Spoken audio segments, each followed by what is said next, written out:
Hey everyone, it's Ruben, your favorite lymphoma survivor, and today I'm going to talk about brachial plexopathy and how cancer ruined my shoulder. So, brachial plexopathy is when the brachial plexus nerve endings, which are located in your neck and in your shoulder, are damaged. Now, the nerve endings are what tell your muscles to move. When the nerve endings are damaged, they can no longer tell the muscles to move, and then the muscles atrophy. And so about a year ago, I noticed I could not move my shoulder. Now, in just my left arm, my right arm moves and operates like any normal person's right arm. But the cancer, which was located in my armpits, specifically the lymph nodes in my left armpit, caused the nerve endings to be fried. So my deltoids and my rotator cuffs actually atrophied to the point where my arm just hung. Like I said, I could go up and down at my elbow, but I couldn't do any of this. So my arm just kind of hung there. And my shoulder, instead of being rounded, it was flat. Now the nerve endings at this point, since it's been about a year, are as healed as they're gonna get. Now, from what I've been told by orthopedists, nerve endings heal about 1 inch per month, and that I'm far out enough to where they're going to heal as much as they're going to heal. That's the bad news. Now, there's a procedure where they do a tendon transfer. So an orthopedist can go and remove muscle from my back and sew it into my shoulder. But that has multiple months of recovery for such an invasive procedure.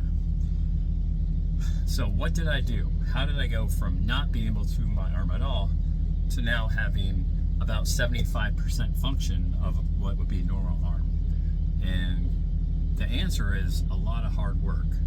I did 2 months of physical therapy and have been weightlifting in the gym for about a year.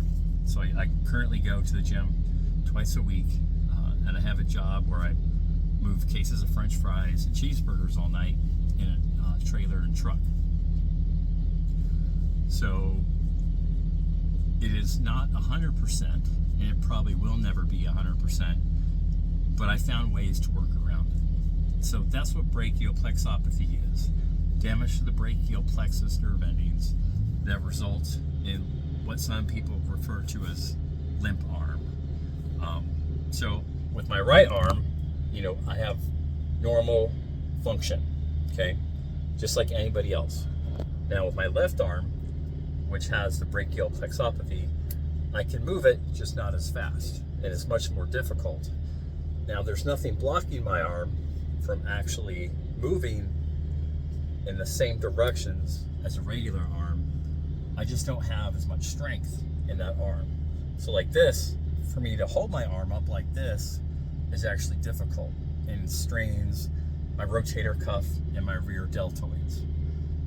And no matter how much I exercise, my deltoids just will not grow. Now, am I stronger than I was a year ago? Absolutely. But I'll probably never have full function because of the cancerous tumors that had basically swallowed up the lymph nodes in my left armpit. That was the most diseased part of my body when I had cancer, was my lymph nodes in my left armpit. I had many procedures, biopsies. My lymph node was not removed. Removing your lymph nodes actually decreases your lifespan to about 5 years. Don't quote me on that, I'm not a scientist. I drive trucks. This is just for me, like, Googling things. But it was probably the most diseased part of my body. My left lymph node and in my armpit and my spleen was also very diseased. So I'm 14 months into remission, and I'm going back for my next PET scan June 23rd. I'll get results in July. So I expect to get, to continue to be in full remission. And I've been completely off any compounds did taking clomiphene. I've been off in clomiphene since June of last year. I've been looking into getting small doses of testosterone to help build back some of the muscle I lost during cancer. So we'll see. I've had to, given my medical background, I've had to jump through a lot more hoops. So if you have any more questions, leave them in the comments and I'll get back to you. And if you feel bad, go to the doctor so you don't have to go through what I went through. Thanks.